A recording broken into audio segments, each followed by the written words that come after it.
also had the son. Anong verse? Anong verse yun? 22. 22. Sundan nyo ha. 22. Sila also had the son to Balcain, who forged all kinds of tools out of bronze and iron. To Balcain's sister was Naamah. So, ibig sabihin, nagsimula ang weapon making sa kanila. So, balik tayo sa Genesis 6. When there were giants in those days, where there were warfare. Kung napanood nyo na yung the Lord of the Rings, kung napanood nyo na yung pelikula nun, napanood nyo yung iba pang pelikula na may naglalabanan sa sinaunang panahon, yun yung panahon na yan. At papatay ng Diyos sa baha lahat yan. Bakit papatay ng Diyos sa baha? Ayaw nga niya mag-mix ng dalawa eh. The fact na ayaw niya mag-mix ng dalawa shows hindi parehong tatay pinanggalingan nito. At pag nag-mix yan, tayong lahat galing na sa mix. Galing tayo kay Noah, galing tayo sa isang dugo. Ibig sabihin tayong lahat may marumi ng dugo. Tayong lahat may dugo ng serpent. Buksan natin, Romans chapter 7. Kaya nagkaroon ng flood para matapos yung mixing. Hindi lang mixing, pati wickedness. Kasi nag-mix na nga sila. Ano pa yung sila nagkakaroon ng atrocity, nagkakaroon ng suffering, ng torture, ng anarchy talaga. So it's with the blood. Evilness, it's Yes, with the blood. it is in our nature. No matter how hard you try to be good, evil is always going side by side. You cannot avoid unless you get regenerated by Jesus Christ. Yung pag-asa natin is death and resurrection. Without death, sin will not die in your body. You need to die and be raised up again to receive a new body. A new body which is like the body of Jesus Christ. Okay, ma-advance tayo eh. Dumunta tayo sa serpent seed ng katawan. Romans chapter 7. Pakibasa 23, Brother William. 23. Romans 7:23. But I see another law at work in the members of my body, waging war against the law of my mind, and making me a prisoner of the law of sin at work within my members. What a wretched man I am! Who will rescue me from the body of death? Anong verse yan? 23 lang ha? 24, mother. 25 na. Thanks be to God for Jesus Christ our Lord. So then I myself, in my mind, am a slave to God's law, but in the sinful nature, a slave to the law of sin. So, Romans speaks about Paul having this in their blood. Di lalo na tayo. He's an apostle. Meron siya. Free ba tayo? Ang pag-asa natin is body change. Okay. Romans chapter 8 verse 11. Brother Andy. 8:11.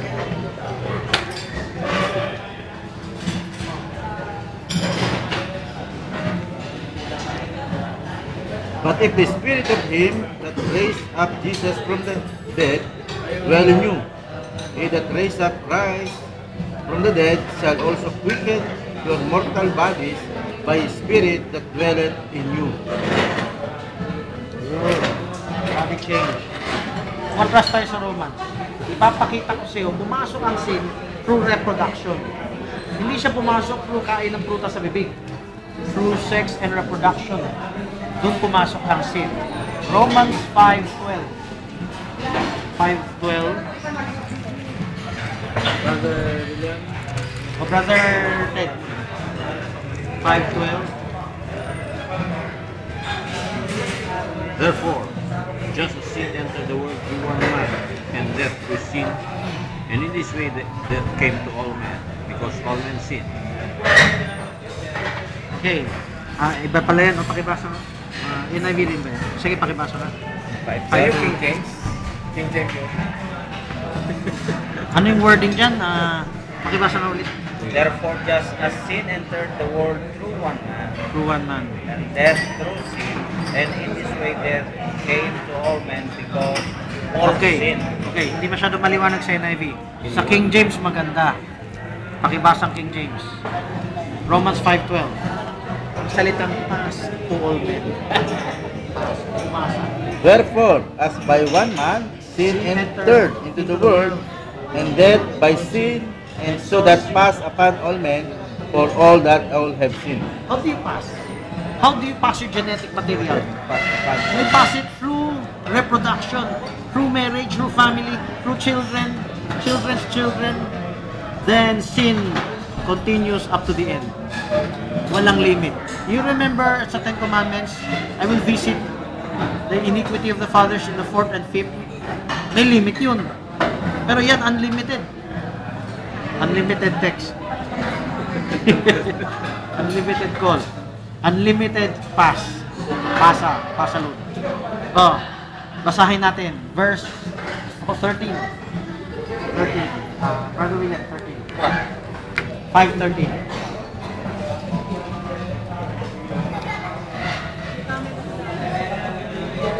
For before the law was given, sin was in the world, but sin is not taken into account where there is no law. 14. Nevertheless, then Reign from Adam to Moses, the time of Moses, and over those who did not sin by breaking the command, as did Adam, who was a father of the one to come. From Adam to Moses and beyond daw. Lahat, all humanity. So we are infected in the blood. We are redeemed what? By the blood. Kaya pala we are redeemed by the blood because nagkautang tayo sa blood. We got into debt through the blood. We were born in sin through the blood.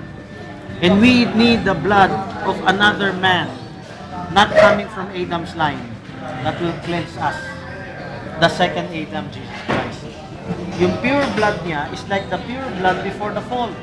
At yun lang ang pwede pambayad sa dugo natin. Hindi yung nasa mahal na araw, yung sariling dugo, kinubuhos. Kahit kasalanan ng pusa, hindi pwede pambayad yan. Pero, yung bumuhos doon kay Kristo, pantapal yan, pangtakip yan, pampalit yan one day sa dugo natin na nabahiran ng serpent. Ngayon, why would Jesus Christ be virgin born? Bakit kailangan panganak ng virgin? Can anyone answer? Why? Why does he have to be virgin born? Ano iba? To bypass the curse. Bakit virgin born? Karapat dapat Okay. Or William, bakit kailangan virgin born? Virgin birth is required because nobody can do the sacrifice. The blood is required in order to pay for the sin. But this blood is not an ordinary blood. It has to be a clean blood. Clean. Wala, ibig sabihin hindi na contaminated. The blood. And Adam before bago siya ma-fall, no? He has that clean blood in him. Even Eve, same. Same with Christ. But then, Adam and Eve fall, so yung kanilang dugo, nadumihan na kapit-kapit. And that's why, si Abel, pag naggawa siya ng sacrifice, kailangan muna siya patay ng lamb. So you see, nandun yung pure blood, because blood is required for payment of the sin.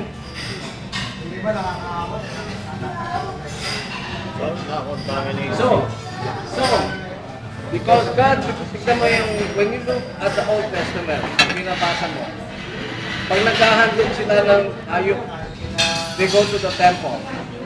Kailangan yung hahandog nila yung hayop, walang dungis, kailangan firstborn pa, kailangan walang sakit, kailangan maayos, maganda. Yan ang handog. Pero that is only a type. A type, no? Ibig sabihin, hindi ba basta-basta yung maghahandog. Because ang required na blood, kailangan malinis. Eh yung tao, kahit sinong tao, hindi pwede magkanto, papako sa krus. Kasi yung dugo niya, hindi pwede. Dahil doon sa original sin, kasi lahat ng tao, mula noong kay Adam nangyari, yung dugo natin, mana natin yung kasalanan. Minana natin. Kaya nga may kamatayan eh.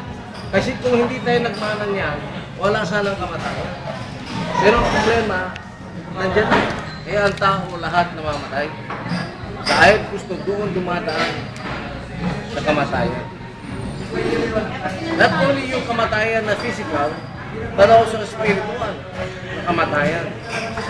So that's why, alam mo yung ang ano dito, kailangan nyo may itong book of Genesis, no? Actually, book of Genesis is talking about the start of humanity. It's talking about the seed. Pag seed, ibig sabihin sa Tagalog, yung binhi. Okay? Binhi. It's genes. It's talking about genealogy.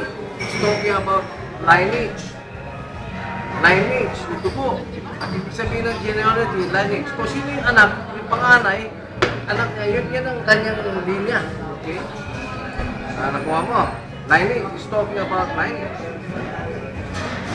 So yung book of Genesis, doon nagsimula, doon din nagsimula yung kasalanan.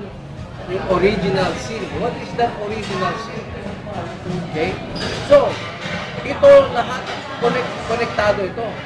And unless you understand what is in the what happened in the garden, hindi mo maintindihan why it requires to have a virgin birth. And you don't understand who Jesus is. Okay? Kasi He is the one who redeemed. Redeemer siya. Why is He called the Savior? Okay? Why is He called a Redeemer? Why He has to die in the cross? Why does He has to bleed His blood, no? His blood. Yan ang tulay doon. So, unless you understand what happened dito sa beginning, you will not understand what is happening, kung bakit si Kristo kailangan virgin birth, kung bakit siya kailangan mamatay sa krus, bakit naging tinawag siyang Savior, bakit siya ay nagre-redeem sa mga kasalanan ng tao. Okay, I'm gonna give a last verse, then magko-question answer tayo.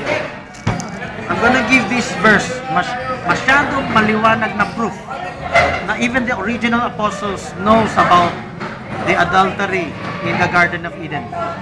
2 Corinthians 11:2 and 3. Ito NIV, di ba? 2 Corinthians 11:2 and 3. Version. Okay. Brother Ted, mag-share kayo ni Brother Andy sa King James.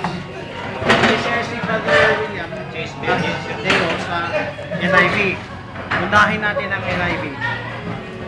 NIV 2 and 3, verse 2 and 3. I presented you sa case 11. Oh. Brother Ted, share kayo sa King James niya. Chapter 1. Chapter 11, verse 2 and 3. Verse 2 and 3. 2 and 3, okay. I'm jealous for you with a godly jealousy. I promise you to one husband, that is to Christ, so that I may present you a pure virgin to Him. But I'm afraid that just as Eve was deceived by the serpent's cunning, your minds may somehow be led astray from your sincere and pure devotion to Christ. Okay, King James Version. Mag-share kayo, Brother Ted, ha? Babasahin ni Andy sa King James. Basahin mo rin sa King James. Yun, isang verse kayo. 2, verse 3. Verse 2, verse 3. Magtingin ka rin sa King James. Kasi NIV rin yan. King James mo nang gamitin niya. 2. 11. 2 Corinthians 11, 2. For I am jealous over you